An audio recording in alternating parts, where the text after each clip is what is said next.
제가 이제 몇 번이나 말씀드리지만 우울증을 한마디로 정의해라 그러면 생각을 바꾸는 능력이 상실된 것이다. 그렇게 말씀을 드린 적이 많습니다. 의학적으로 말하면 인간의 뇌에는 이 전두엽이라는 곳이 있는데 거기서 사고나 판단이나 계획이나 본능을 억제하고 컨트롤할 수 있는 힘이 이제 거기서 나옵니다. 그런데 이 우울증에 깊이 빠져 있는 심각한 병을 앓고 있는 사람들의 이 전두엽을 MRI로 찍으면 상당히 많은 부분 손상이 일어나서, 다른 말로 무슨 말이냐면 이 뇌에서 할 수 있는 감정 조절 능력이 그게 고장나 버린 거다라는 것입니다. 자, 한마디로 뇌에 정상적인 생각의 회로가 있는데 이 회로가 끊어져 버려서 또 다른 생각을 할 수 있는 기능이 그게 안 되는 것입니다. 그러니까 사람에게 감정을 느끼고 감정을 통제하는 그 시스템이 온전하지 않다 보니까 통제가 이루어지지 않는 거죠. 물론 이것은 유전적인 요인도 있고 또 환경적인 요인도 있고 큰 충격이나 혹은 상처나 트라우마 같은 것들이 있는 사람들에게는 이 우울증이 더 잘 나타나는 법입니다. 여러분 중에도 대부분은 우울증이 다 있어요. 정도 차이가 있기 때문에 그냥 우울감 이 정도로 끝나는 경우가 있고 약을 먹어야 될 정도로 심각한 질환의 상태로 그렇게 있는 경우도 분명히 있습니다. 일반 보통 사람들은 이 병에 대해서 어떤 의학적인 견해나 이해가 없다 보니까 막 우울해하고 우울증 기질이 있는 사람 옆에 가서 야, 너 그냥 정신력이 약해. 그래갖고 되겠냐? 그냥 이 정도로 진단을 해버리는 우울을 범할 때가 많은데 그렇게 간단한 문제가 아닙니다. 마귀는 이 시대에 인간의 우울증을 통해서 침투해서 그 사람의 신앙 체계를 무너뜨리는 그런 무서운 공격들을 합니다. 우리 한국 사회가 많이 발전해서 이제 굶어 죽는 사람 없고 웬만한 병은 다 고치죠. 그러니까 악한 마귀가 우리들에게 들어오는 새로운 통로는 항상 멘탈입니다. 이 현대에는 항상 이 멘탈리티를 통한 그 균열, 그 구멍을 통해서 마귀가 들어오는 경우가 허다합니다. 이 마귀의 공격 중에 대표적인 게 뭐냐라고 했을 때 우리 마음의 시야가 있어요. 이 마음의 시야를 아주 좁게 만드는 것입니다. 이게 교묘하게 이 우울증의 증상과 굉장히 비슷해요. 하염없이 좁아집니다. 하염없이 좁아지게 하는 것. 사실 그게 우울증이죠. 성경에 보면 하와가 선악과를 따먹는 사건을 압니다. 먹지 말라는 선악과, 그걸 따먹게 되는 사건도 가만히 살펴보면 사탄이 이 공격에 아주 제대로 먹혀 들어가 넘어가 버린 그런 케이스라고 볼 수가 있어요. 좁게 하는 공격 말입니다. 동산 전체의 실과를 하나도 보지 못하게 만듭니다. 큰 그림을 못 보게 하고 바로 어제까지만 해도 하나님이 먹지 말라는 그 선악과는 원래는 보이지도 않았고 볼 필요도 없고 보고 싶지도 않았어요. 그런데 어때요? 하와의 시야가 조금씩 좁혀 들어가게 마귀가 유혹을 합니다. 그래서 어디까지 좁아지냐 하면 딱 선악과 하나만 바라보게 만듭니다. 그거 외에는 다른 모든 것들이 하나도 안 보이게 마음의 시야가 완전히 좁아져서 딱 그거 하나에 꽂히게 만드는 거예요.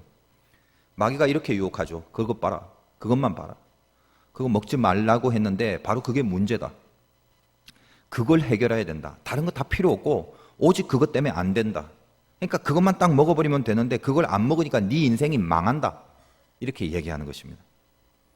여러분이 어떤 고민 속에 빠져 있을 때 마지막에 어떻게 되냐면 그 고민 때문에 내가 불행하고 그 고민 때문에 망할 것 같고 그 고민 때문에 그 다음 소망은 하나도 안 보이게 되는, 오직 그것만 보게, 그렇게 악한 마귀가 우리의 멘탈 속에 들어와서 그렇게 공격을 합니다. 자꾸 틀린 것을 보게 해요. 그리고 그 외의 것들은 시야에서 완전히 사라지게 만듭니다. 오로지 선악과 그거 하나만 보게 만든다는 거예요. 그러니 보암직하다는 감정이 들어서게 되고 먹음직하게 되고 먹어야 된다는 생각이 딱 들어가니까 이 먹어야 된다는 생각 자체가 바뀌어지지 않습니다. 결국은 그것을 따먹게 된다는 거죠.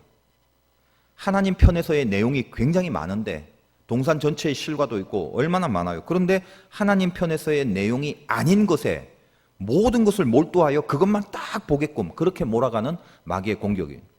인간의 우울증을 통해서도 악한 마귀는 이렇게 우리의 멘탈 속에 들어가서 하염없이 우리 마음을 좁게 만들어 결국 죄의 자리에 가고 하나님이 원치 않는 감정과 생각과 판단을 하게끔 만든다는 것입니다. 그래서 고민이 있는 사람도 잘 보세요. 오직 그거밖에 생각 안 하죠. 골몰하고 집중하고 그 외엔 아무런 생각도 나지 않습니다. 생각할 수도 없고요. 대표적으로 우리는 사울을 압니다. 사울에게 악신이 들었다. 성경의 표현에 의하면. 그래서 악신이 들다 보니까 지금 자기 앞에서 자기를 위하여 연주해주는 이 다윗에게 뜬금없이 갑자기 창을 들어 던져 죽이려고 합니다. 사울은 천천히고 다윗은 만만이다라는 이게 동네 아줌마들의 쓸데없는 소리가 자꾸 사울의 마음을 이렇게 좁혀지게 하는 거예요. 사울은 한 나라의 왕입니다. 근데 일개의 조그만 목동 하나를 두고 한 나라의 왕이 이 목동 하나에게 뭘 느끼냐면 시기심을 느낀단 말이에요. 그게 틀린 감정이라는 자기 진단이 전혀 안 되고 있어요. 결국은 사울은 어때요? 평생 왕으로 해야 될 얼마나 많은 일이 있습니까? 그러나 왕으로 치리해야 될 중요한 임무들 다 제껴버리고 하나만 봅니다. 다윗 죽여야 돼.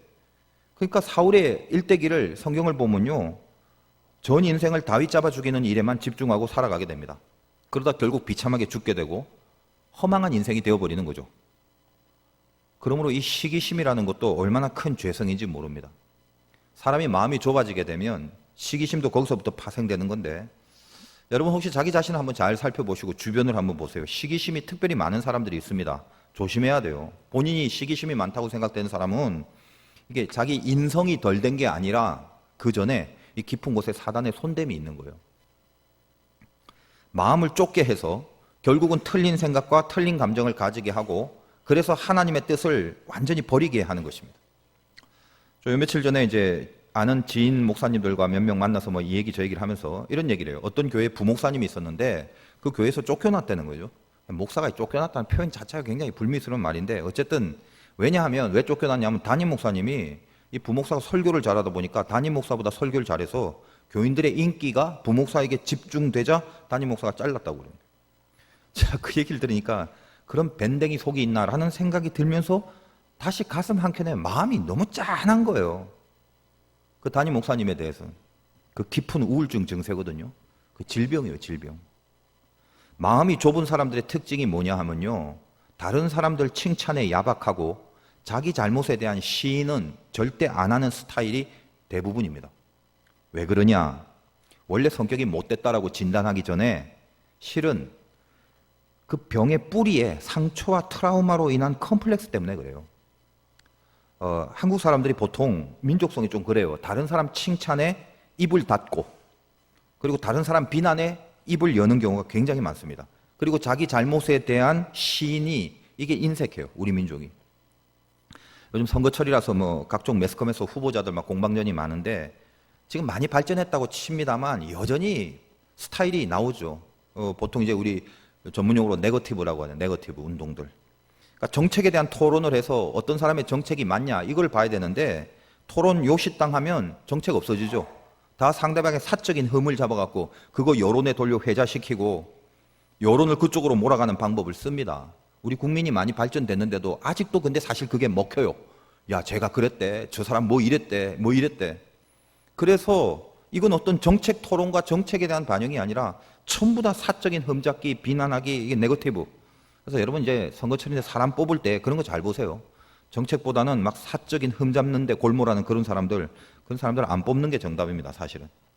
여러분 우리나라가 참 힘든 역사를 살아왔잖아요. 민족적 정서를 좀 이해할 필요가 있습니다.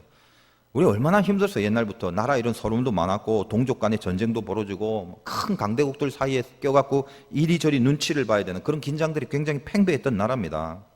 그러니까 뭐 일제차에도 있었고요. 그 옛날로 돌아가면 얼마나 많은 그 대국들의 침범들이 있었어요. 잘못 말하면 잡혀가요. 그리고 잘못했다고 시인하면 잡혀가요. 그런 긴장이 역사 속에 계속 흘러내려왔다는 거예요. 근데 그 트라우마가 대대로 전해지면서 짙게 밑에 깔려 있습니다. 여러분 예를 들면 이제 우리 좀 이따 7월 달에 우리 젊은이부 단기 선교를 캄보디아로 가고, 또 연말에는 우리 성인들이 캄보디아 이제 성탄 행사 그 행사 계획이 있습니다.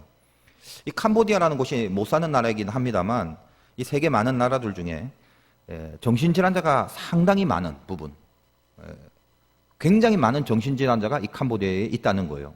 나라가 가난하다 보니까 정신적인 질환을 치료하는 건 굉장히 고급한 치료인데 뭐 제대로 고급한 정신치료가 이게 활성화될 수가 없겠죠, 캄보디아에서는. 근데 그 나라 사람들의 특징이 뭐냐면 절대로 잘못했다는 말을 안 한다는 거예요. 한국 사람이 운영하는 가게에 이제 아르바이트생들, 직원들을 이제 그 현지 사람들 씁니다. 근데 그렇게 지각을 많이 한대요. 한국인들은 부지런하니까 이 지각이란 정서가 사장인 입장에서는 치명적이지 않습니까? 그것도 뭐 1, 20분 늦는 게 아니라 몇 시간씩 늦고, 그 늦은 이유가 뭐냐면 뭐 별거 아닌 뭐 친구 만난다고 일하러 안 오고, 뭐 무슨 어디 뭐 사러 간다고 일하러 안 오고, 뭐 그냥 그렇게 한다는 거예요. 한국인 상식에는 도무지 이해가 안 가죠. 그러면 이제 붙잡아 놓고 잘못을 지적하고 너 그러면 안 된다라고 하는 그 훈계를 하는 과정에서 잘못했습니다. 다음부터 안 그러겠습니다. 그러면 되는데 절대 잘못했다는 말을 안 하더래요. 이게 정말 미치는 줄 알았더래요. 근데 나중에 캄보디아를 이해하면서 그걸 이해하게 됐다는 거죠. 뭐 길게 설명은 못 드립니다만 이 캄보디아는 유명한 킬링필드라는 그 사건이 있죠. 폴포트라는 사람에 의해서 대량 학살이 일어났던 사건인데 그때 어림잡아 300만이라는 사람이 죽었어요. 어마어마한 숫자예요, 300만이면. 근데 그 중에는 뭐 지식인들, 그러니까 딱 보고 안경을 끼면요, 눈이 나빠서 안경 꼈는데도 얘 공부해서 안경 낀 사람이다라고 생각하고 안경만 껴도 잡아서 죽였다는 그런 일이 있다는 것입니다. 근데 그때 뭐냐? 잘못해라. 잘못했냐? 물어봐요. 잘못했다고 시인하면 살려준다고 하고 잘못했다라는 고백을 받고 나면 바로 죽여버립니다. 그 깊은 상처, 트라우마가 이 캄보디아 민족성의 깊은 뿌리로 남아있기 때문에 그들의 심리 안에는 내가 잘못했다라고 하는 건 곧 죽음과 연결되는 거예요. 그래서 그런 트라우마 때문에 이 잘못했다는 말 그렇게 안 한다는 거예요. 이거 어떻게 보면 참 슬픈 그 가슴 찐한 그런 스토리죠. 제가 그 예전에 그 군목 시절에 저 공군의 그 오산에 있는 공군 그 사령부에서 그 군목 생활을 한 적이 있는데 거기는 이제 미군 부대가 주둔하고 있습니다. 미군들이 거의 대부분이죠. 근데 그 미군 장교들이 조용기 목사를 초청해서 집회를 한 적이 있어요. 제가 이제 그 안에서 근무를 하다 보니까 한국 대표로 저는 가서 이제 성경 봉독을 했는데 큰 홀에 그 미군 장교들이 다 모였고 한국 사람은 저를 포함해서 이제 몇 명밖에 없었어요. 그래서 이제 조영기 목사님이 이렇게 설교를 쭉 하는데 뭐 다 아는 내용이에요. 뭐 간증합니다. 폐병 걸린 얘기, 뭐 개척한 얘기 이런 걸 이렇게 쭉쭉 하는데 저는 그때 참 그 보기 드문 한국의 그 교회 풍토에서 보기 드문 정서. 그러니까 사람들이 이렇게 설교를 들으면서 감동되는 부분이 나올 때마다 막 박수를 치는 거예요. 설교 중에. 또 뭐 감동되면 또 막 박수를 치고. 그리고 뭐 이렇게 설교 통해서 제가 볼 때 뭐 별로 그렇게 웃기지도 않는 내용인데 막 뒤로 넘어가서 깔깔대고 웃고 이 우리나라에서는 참 보기 힘든 리액션들이 막 나오는 거예요. 오히려 제가 생소하고 굉장히 어색하더라는 거예요. 이게 뭐지 싶은데 이거 왜 그럴까? 가만히 생각해 보니까 한마디로 진단을 해보면 여유입니다. 여유. 우리나라 한국 교회에서는 설교 중에 만약에 성도들을 그 정도 수준으로 웃기려면요 완전히 목사가 개그맨이 돼서 삼류, B급, 몸개그 다 사용해야 그래야 겨우 이제 웃을 정도란 말이에요. 그래서 이제 가끔 이제 성도들을 웃기는 반응을 목표로 설교를 하시는 그 강사님들 보면 제가 또 마음이 좀 찐하고 안쓰러운 게 있어요. 얼마나 노력을 하고 얼마나 연구를 할까 싶은데 좀 이렇게 안쓰럽다는 마음이 들 때가 많습니다. 근데 저도 이제 가끔 외부에 집회를 나가다 보면 부인할 수 없는 게 있어요. 예를 들면 좀 여유로운 지역이 있지 않습니까? 뭐 예를 들면 뭐 강남권 이랬다 칩시다. 근데 그런 데 가서 설교를 하면 일반적으로 확실히 그래요. 리액션이 밝아요. 여유가 좀 있어 보여요. 그 확실히 나오는 리액션 자체가 다릅니다. 굉장히 밝아요. 제가 이 강남권 어디 교회에서 설교를 할 때 그냥 이렇게 강대상에 나와서 말도 하기 전에 저는 처음 보는 사람 아닙니까? 근데 말도 하기 전에 이렇게 그냥 씩 한번 분위기 좋게 하려고 인상 좋게 보이려고 씩 한번 웃었더니 같이 막 웃고 그래요. 그냥 씩 웃었더니 우리 교회는 어떤가요? 전통과 뼈대가 있잖아요. 절대 가볍지 않죠. 수준이 있으니까 혹시 만약에 제가 우리 교회에서 설교하러 나서 설교 안 하고 그냥 씩 웃으면 여러분 목사님 오늘 뭐 약 잘못 먹었나 그러면서 굉장히 걱정을 하실 거다 이 말이에요. 저희 집 딸이 협성대 기숙사에 사는데 제가 걔가 입학하기 전에 그 협성대 기숙사 채플에 여러 번 설교를 하러 간 적이 있습니다. 이 얘기 한번 드렸죠. 그래서 우리 딸이 이제 입학해서 그 기숙사에 같이 사는 방에 선배들이 예전에 제가 가서 설교를 했을 때 그 설교를 들었던 선배들이 있었나 봐요. 그러니까 이제 보니까 아빠가 화두개 목사라는 말도 있고, 야, 니네 아빠 목사님한테 가서 그때 참 설교 은혜 너무 많이 받았다고 그거 좀 전해달라고 그랬대요. 그러니까 이 딸이 하는 말이 그런 말 자꾸 하면 사람이 교만해져서 그러면 안 된다고 그랬더래요. 참 수준이 있는 그런 딸입니다. 무게 중심 잡고 있는 여러분들이나 늘 그렇게 깊은 그 의도가 있고 또 깊은 마음이 있어서 그렇게 무겁게 그렇게 지켜보고 있는 그런 아주 수준 있는 그런 교회입니다. 근데 어쨌든 간에 그런 그 리액션의 정도가 밝고 또 표현을 잘하는 이런 것도 어떻게 보면 그 깊은 곳에 있는 그 여유라는 것이 반드시 반영된 것인데 아까 말씀드렸다시피 그 부목사님이 설교 잘한다고 쫓아냈던 그 담임 목사님은 어때요? 본인 설교에 컴플렉스를 가지고 있는 거예요. 그래서 제가 가만 보니까 다 그런 건 아닌데 설교 못하는 목사님일수록 강대상에 다른 사람 절대 안 세우는 경향이 있어요. 제가 통계적으로 보니까 그러더라고요. 전부 뭐예요? 컴플렉스성 시기심이란 말이에요.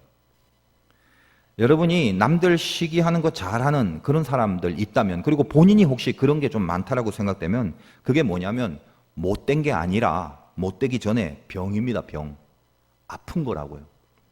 상처와 컴플렉스가 깊은 사람이에요. 불쌍히 여겨줘야 합니다. 바울을 비난하는 고린도 교회의 거짓 교사들과 그 거짓 교사들이 계속 푸시를 해서 거기에 영향을 받은 교인 무리들을 향해서 바울이 오늘 본문에 뭐라고 하는지 11절을 다시 한번 보겠습니다.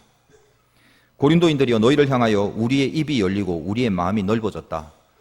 니네들이 아무리 우리를 비방해도 우리는 입을 열고 마음이 넓어진다, 이런 말을 합니다. 그리고 12절, 너희가 우리 안에서 좁아진 것이 아니라 오직 너희 심정에서 좁아진 것이라. 이 무슨 말입니까? 너희가 우리 안에서 좁아진 것, 그러니까 여러분들을 대하는 우리의 마음이 좁고 옹색한 것이 아니라 오직 너희 심정에서 좁아진 것. 다시 말하여 여러분이 자기 마음 스스로 좁아지게 만들었다, 이 얘기를 고린도 교회 교인들에게 하는 거예요. 그게 문제라는 것입니다. 여러분, 문제가 어디 있냐 하면 나 자신의 마음이 좁아진 것, 여기서 모든 악이 거기서 비롯되고 있다는 말을 지금 성경에서 하고 있다는 것입니다. 살다 보면 인생에 문제가 생기죠. 근데 그 문제가 크면 아픔이 있고 아파하고 뭔가 무너지는 듯한 고난 가운데 있는 경우가 있잖아요. 그럼 거기서 뭐가 깊은 우울증이 생겨나게 된다는 것입니다. 문제 자체가 문제가 아니라 그 문제로 인하여 내 마음이 좁아져 버리는 게, 이게 진짜 문제라는 거예요. 여러분, 예배 중에 말씀을 들으면 크신 하나님과 이게 접속이 되는 그런 시간이 이 말씀을 듣는 시간이에요, 예배가. 그래서 때로는 어떤 문제를 갖고 왔는데도 불구하고 말씀을 듣다 보면 갑자기 안에서 해갈이 되는 경험을 하게 돼요. 그 문제의 정답이 이런 거였구나라는 깨달음이 오게 된단 말이에요. 근데 여전히 현실적으로는 그 문제가 남아도 내 속에서 그 문제를 뛰어넘는 큰 하나님과의 만남이 말씀을 듣는 가운데 이루어지거든요. 여러분 아마 그런 경험을 다 했을 것입니다. 왜냐하면 하나님의 자녀이기 때문에 그래요. 그러니까 하나님과의 접속을 하다 보면 나도 모르게 넓어진 줄도 모르고 넓어져요. 왜냐하면 그분이 가장 크신 분이기 때문에 그래요. 그러니까 전체를 다시 보게 되고 실체를 다시 보게 되고 하나님을 바라보는 안목이 생겨버리는 가운데 내 안에 영적인 기운이 바뀌어져 버리는 거예요. 지금까지는 그 문제 때문에 좁아져서 슬픔과 우울함과 소망 없음과 낭만과 좌절과 어둠이 깔렸는데 말씀 속에서 하나님의 크심이 들어와 보니까 나도 모르게 넓어져 버리면서 전체가 다시 보여지고 또 실체가 다시 보여지면서 기운이 바뀌는 경험을 합니다. 기운이. 근데 그렇게 은혜를 받았다, 그죠? 그리고 세상에 다시 나갑니다. 그러나 세상이 어때요? 가만 놔두지 않죠. 바울의 표현에 의하면 사방에서 우겨쌈을 당하는 공격. 그게 뭐예요? 사방에서 우겨쌈을 당하니까 어떻게 만든다? 우리를 다시 좁아지게 만든다. 또 좁아지게, 점점 좁아져서 그 문제 외에는 다른 아무것도 느끼지 못하게 만드는 것입니다. 그래서 결국 또 깊은 우울함에 우리를 거하게 만듭니다. 이게 마귀의 공격이라는 거, 여러분 당하더라도 알고나 당하세요. 그 문제 때문에 행복할 수 없다는 생각이 들어요. 그 문제에 좁혀진 마음으로 그것만 딱 바라보고 있으면 그것 때문에 망했다는 생각이 들고 소망이 없다는 잘못된 판단을 하게 됩니다. 그게 심하면 죽고 싶다까지 가는 거예요. 죽을 일밖에 없게 되는 거예요. 그러나 진짜는 뭡니까? 명심하세요. 인생이 좁아진 게 아닌데 마음이 좁아져 버린 건데 그걸 캐치 못하고 살아가고 있습니다. 바울이 오늘 이 얘기하는 것입니다. 너희들의 운명과 인생이 좁은 게 아니야. 마음이 좁아진 거예요. 지금 무슨 고민을 하고 살아가는 거 있습니까? 있겠죠.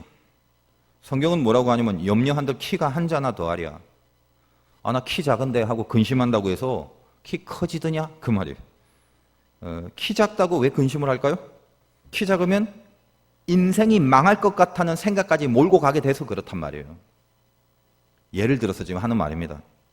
여러분 키 작아도 길에서 돈 떨어졌을 때 제일 먼저 주술 수 있는 기가 막힌 이점이 있다는 걸 모르고 살죠. 여러분 키 커 보세요. 저도 키 큰 사람인데 어딜 가나 이리저리 부닥쳐서 멍만 들어요. 키 작은 사람은 이해하지 못합니다. 저기 왜 머리에 멍이 있을까? 왜 무릎팍이 까져 있을까? 알 리가 없죠. 마음이 좁아져서 전체를 못 보고 시야가 흐려지면 제일 중요한 거, 그걸 놓쳐버리게 돼요. 여러분, 지금 생각하고 염려하는 고민 있잖아요. 이거를 골몰하면 정작 생각해야 될 가장 중요한 걸 놓치니까 지금부터 방법 잘 보세요. 그냥 내버려 둬보세요. 그 문제를 내버려 두고 생각을 한번 해보자는 거예요. 이거보다 더 중요한 게 뭐가 있을까? 다시 한번 생각해 보세요. 자, 우리 예를 들면 만약에 하나님이 이 한반도의 공기를 다 걷어버려서 산소가 하나도 없게 만들어버리기로 했대요. 언제부터? 오늘 밤 12시에. 일제히 한반도의 공기를 다 거두어 가신대요. 여러분, 공기 중요한 줄 알고 살아간 사람 한 명도 없을걸요? 그건 내가 만든 것도 아니면 만들 수도 없어요. 그냥 코 속으로 들어가서 살아있을 뿐입니다. 근데 그거 딱 5분만 막아버리면 이 땅의 사람이 아니에요. 저와 여러분. 참 아무것도 아닌 게 인간이에요. 근데 그 공기는 누가 주관하고 있냐면 하나님이 주관하고 있는 거예요. 하나님의 손길이 없으면 단 한순간도 살 수 없는 게 우린데 그거 생각 못하고 살잖아요, 평소에. 근데 진짜 한번 생각해 보세요. 얘가 아니라 오늘 12시에 한반도의 공기를 다 쓸어 가십니다. 산소 다 없어져요. 그럼 뭐예요? 결론적으로 죽는 거죠. 그런데 혹시 지금 내가 고민하고 있는 그거를 오늘 내가 12시에 공기가 다 끊어진다는데 계속 그 내용을 고민하고 있는 사람이 혹시 있을까요? 있다면 진짜 병원 갈 사람이에요, 그 사람. 여러분, 예배 끝나고 나가는 순간 죽습니다. 그렇게 생각해 보세요. 기정사실이에요. 이제 얼마 안 남았어요. 한 15분 있으면 예배 끝나요. 그럼 나가면 바로 죽는 거예요. 그걸 기정사실로 한번 생각해 보세요. 그냥 아닌데 한번 생각해 보죠. 15분 뒤에 죽는데. 근데 지금 여러분이 속상해하는 그 고민이 그렇게 고민이 돼요? 지금 15분 뒤에 죽는 게 정확히 맞는데 틀림없는데도 그걸 지금 고민하고 있다면 그 사람 진짜 병자죠. 그 사람 진짜 병원 가야 돼요. 어떤 겁니까? 너무 식상한 신뢰고 너무 뻔한 이야기 같죠. 근데 이 너무 뻔한 진리를 너무 뻔하게 놓치고 살아가는 게 우리들이라 이 말이에요. 진짜 생각해 보세요. 우리가 중요하게 생각하는 정작 중요한 거는 호리만큼도 생각하지 않는 거예요. 공기가 중요하다고 생각하고 살아가는 사람이 몇이나 됩니까? 거의 없죠. 근데 진짜는 뭐예요? 진짜는 이게 제일 중요하죠. 없으면 죽는데 너무 뻔한 얘기 아닙니까? 우리가 의식하지도 못하는 이 우주의 모든 생명의 장치를 하나님이 만들고 운영하시고 거기에 플러스 우리를 인격적으로 어떻게 해주시겠다라고 약속과 말씀을 주셨냐 하면 본문 16절입니다. 하나님의 성전과 우상이 어찌 일치가 되리요? 우리는 살아계신 하나님의 성전이라. 이와 같이 하나님께서 이르시되 어떤 약속을 주셨어요? 구약의 많은 말씀을 인용하여 우리에게 약속을 제시한 부분입니다.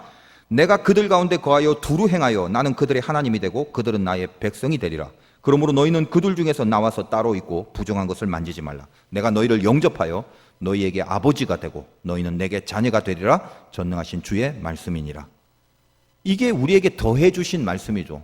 어떤 거예요? 하나님이 우리가 찾기 전에 하나님이 친히 두루 찾아다니셨대요. 그래서 여러분 여기까지 오셨습니다. 그리고 우리를 당신의 백성과 자녀로 삼으셨다는 거예요. 그리고 그분이 누구라고요? 전능하시다라고. 그렇게 결론을 얘기하잖아요. 오늘 여러분에게 전하는 메시지가 여러분 가슴 속에 어느 정도 파고들었는지 잘 모릅니다. 그러나 오늘 하나는 분명히 믿고 가기 바라요. 그 문제가 여러분을 절대로 망하게 하지 않습니다. 다만 마음이 좁아진 것뿐이에요.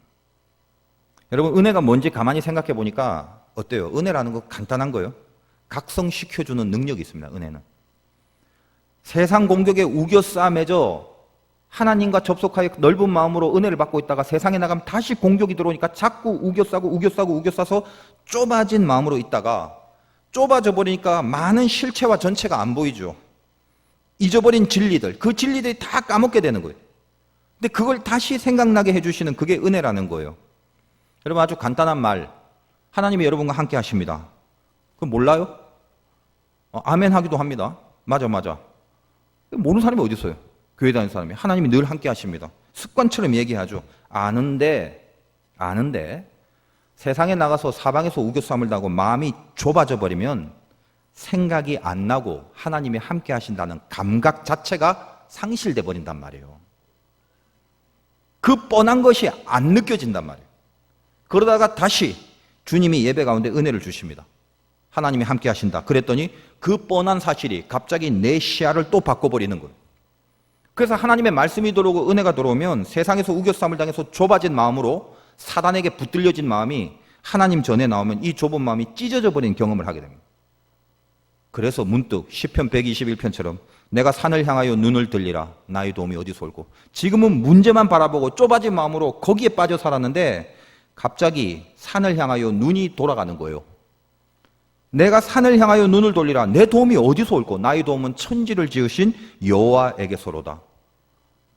너무나 잘 알지만 그게 나에게 감각으로 들어오고 그게 나에게 실체로 들어오는 거예요. 그걸 은혜라고 그래요. 왜? 하나님의 큰 마음과 접속이 됐기 때문에 내 눈을 드디어 문제로서부터 큰 하나님으로 산을 향할 수 있는 시야의 넓어짐이 확보가 된다는 거예요.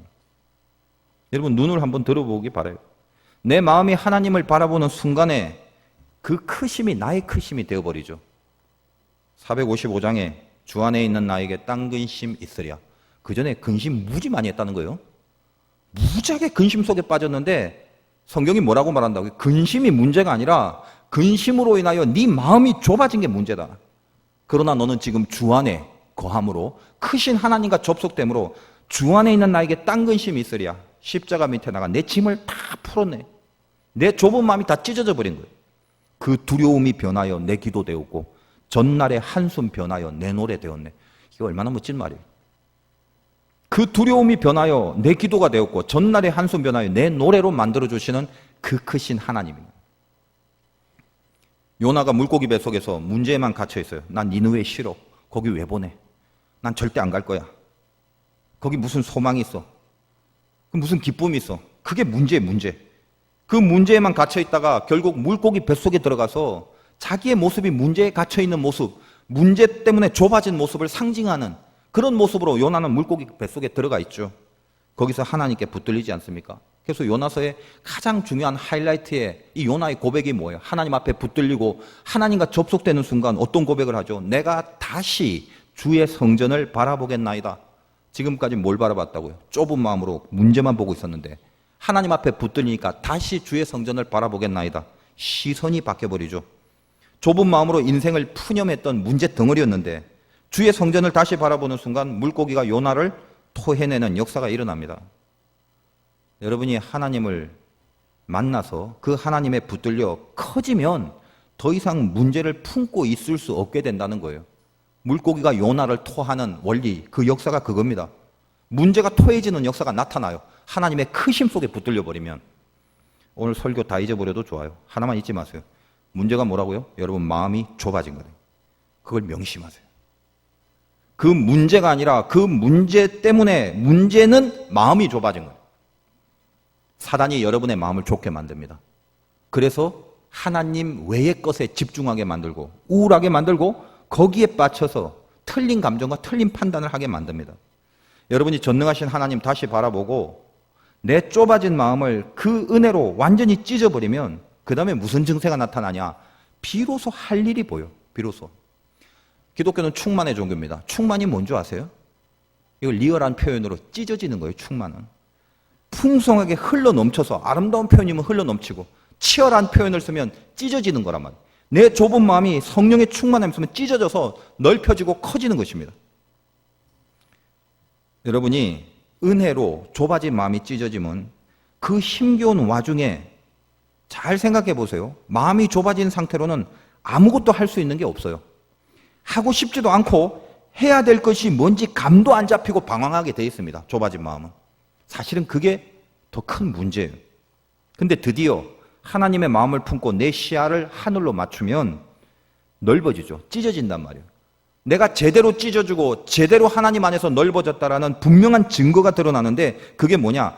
정작 해야 될 일이 그때부터 분명히 보이기 시작한다는 겁니다. 14절 이후를 읽겠습니다. 마음을 넓히니까 그 다음에 뭐요? 너희는 믿지 않는 자와 멍에를 함께 매지 마라. 같이 묶여서 휩쓸리지 말라는 거예요. 의와 불법이 어찌 함께하며 빛과 어둠이 어찌 사귀며. 그리스도와 벨리알은 사단의 다른 표현입니다. 그리스도와 사단이 어찌 조화되며 믿는 자와 믿지 않는 자가 어찌 상관하며 하나님의 성전과 우상이 어찌 일치가 되리요. 무슨 말이죠? 이 중에 제일 중요한 게 17절. 그러므로 이 둘이 섞일 수 없다는 거예요. 그러므로 너희는 그들 중에서 나와서 따로 있고, 이 따로 있다라는 말이 뭐냐? 구별된다란 말이고 거룩이란 말이에요. 자, 그럼 이런 얘기입니다. 내가 하나님의 마음으로 좁은 마음이 찢어져 버리면 이상하게 어둠이 보이고 불법이 보이고 벨리알이 보이는 거예요. 한마디로 말하면 죄라는 게 이상하게 선명히 부각되기 시작합니다. 이게 영적으로 마음이 넓어지는 것과 세상 사람들이 그냥 너 마음 좀 넓게 살라고, 그 두 개의 근본적인 차이가 거기에 있어요. 마음이 넓어진다는 건 이것도 좋고 저것도 좋고 이것도 오케이 저것도 오케이, 그게 아니에요. 그건 넓어지는 게 아니라 흐려지는 거죠. 성령 안에서 하나님 앞에 좁은 마음이 찢어지면 보일 게 분명하게 보여집니다. 흐린 게 아니라고요. 뭐가 보여요? 죄가 보이는 거예요. 이게 따로 떨어져 있어야 될 문제라는 게 보여줘요. 그리고 이것부터 빨리 따로 떨어져야 된다라는 사명이 마음속에 생기게 돼요. 이게 하나님과 만나서 넓어진 마음이 가져야 될 분명한 증거입니다. 좁은 마음으로는 죄가 안 보였어요. 왜냐하면 그 좁아 터진데 같이 있다는 게 무슨 느낌입니까? 좁다 보니까 아무것도 안 보이는 거죠. 그러나 하나님 바라보니까 제일 중요한 거, 나라는 존재가 어떤 고난과 어려움과 아픔이 있든지 간에 가장 우선시해야 될 게 뭐냐면 죄와 따로 있어야 된다는 그 미션, 그게 보이기 시작하는 거예요. 여러분, 성도의 의욕은 어디서 나오냐면요, 실은 거룩애로의 의욕이에요. 물론 여러분이 돈 버는 일이 있으면 신나하고 내 육신의 쾌락과 즐거움을 따르는 일이 있으면 기뻐하고 그럴 거예요. 세상 사람들과 그런 부분 뭐 다르진 않습니다. 그러나 우리에겐 또 다른 게 있어요. 저 밑에서부터 진짜 기쁨, 진짜 의욕, 진짜 힘은 언제 나냐? 그거는 거룩애로의 방향을 잡고 있을 때 나는 것입니다. 그게 하나님의 자녀의 특징이에요. 내가 뭐 그렇다고 해서 완벽하거나 완전하다거나 그렇진 않습니다. 그러나 하나님의 은혜를 받은 사람은 저 밑바닥에 하나님의 그 형상, 성령이 내 안에 들어왔기 때문에 그 성령과 동일시되는 어떤 내용이 있어요. 그게 뭐다? 거룩을 향한 목표예요. 여러분 아마 느끼면서 다 왔을 것입니다. 비록 죄를 짓고 비록 부족함이 있고 그렇다 할지라도 저 마음 한켠에 성령께서 함께 하시기 때문에 뭔가 거룩을 도모하는 일에는 깊은 곳에서 샘물처럼 솟아나는 뭔가가 있다고요. 그런 거 모르겠는데요. 뭐 그럼 할 수 없어요. 따로 있다라는 말에 갑자기 의욕이 생기는 것입니다. 따로 있어야 된다는 것이 갑자기 나를 움직이게 만듭니다. 그 일이 이 어려운 와중에서라도 제일 먼저 우선적으로 해야 되는 일로 그 일이 나를 먼저 움직이게 하는 힘으로 작용하는 거예요. 그게 신자의 인생이라는 것입니다. 여러분, 좁은 마음에 있을 때는 악한 마귀에 붙잡혀서 이 좁은 마음 속에 있을 때는 죽다 깨어나도 따로 있어야 된다는 생각 자체가 안 듭니다. 여러분이 마음속에 내가 거룩해야 될 존재네라는 의식이 없다면 여러분이 이미 많은 부분 좁은 마음 속에 있다라고 보면 돼요. 그러나 이 좁은 마음이 찢어져서 하나님의 은혜의 넓음 속에 포섭이 되는 순간 드디어 뭐가 보인다? 따로 있어야 될 부분이 있구나. 감각이 들어옵니다. 그 목표가 세워지고 그 방향이 생기는 것입니다. 그래서 어렵고 힘들지만 내가 이 와중에서라도 정작 제일 먼저 해야 될 일이 뭐냐? 따로 있어야 하는 글이다. 그 따로 있어야 되는 그 일을 목표로 해야 된다는 바로 그걸 알게 되는 은혜와 만나게 된다는 것입니다. 그게 거룩이에요. 나에게 해야 될 가장 급선무가 거룩해야 된다는 것임을 알게 되는 그 마음, 그게 크신 하나님 안에서 그 큰 마음과 접속될 때 알게 되는 미션이라는 것입니다. 그게 그토록 중요했던 거구나라는 것을, 모든 것 위에 제일 먼저 해야 될 것이라는 것을 깨닫게 되는 그 은혜와 만나는 것입니다. 여러분의 인생에 무게중심이고 평온과 고요가 있으려면 절대로 거룩을 떠나서는 그 평안이 우리에게 확보되지 않는다는 걸 명심하십시오. 거룩하지 않아도 편안할 수는 있습니다. 거룩하진 않아도 즐길 수 있고 쾌락을 추구할 수는 있어요. 그러나 따로 떼어지는 의욕과 노력과 분발이 없이 내 안에 하나님이 주시는 평안 절대 있을 수 없습니다. 제가 여러 번 말씀드렸죠. 우리는 편안을 추구하는 인생이 아니라 평안을 추구하는 인생이다. 환경과 조건을 추구하는 인생이 아니라 어떤 환경이라도 이길 수 있는 능력을 추구하는 사람이라고요. 하나님과 함께함으로 그분이 곁에 있다라는 그 에이레네라는 표현, 평강이라는 말은 곁에 머문다라는 뜻입니다. 그분이 함께 하심으로 이 모든 것을 이길 수 있는 능력을 얻기를 추구하고 살아가는 인생, 이 신자의 능력이죠. 한 주 동안 여러분 좁아진 마음이 찢어졌으면 좋겠어요. 크신 하나님의 마음과 연결되도록 우리들의 시야를 다시 하늘로 돌리는 승리가 있기를 바라고, 문제는 좁아진 마음이었다는 것, 그리고 내가 따로 있어야 된다라는 이 귀한 진리, 이것이 내 인생에 제일 먼저 해야 될 일이라는 것을 다시금 새삼스럽게라도 느껴서 여러분 인생에 거룩애로의 결단이 있어지시기를 주님의 이름으로 축원드립니다.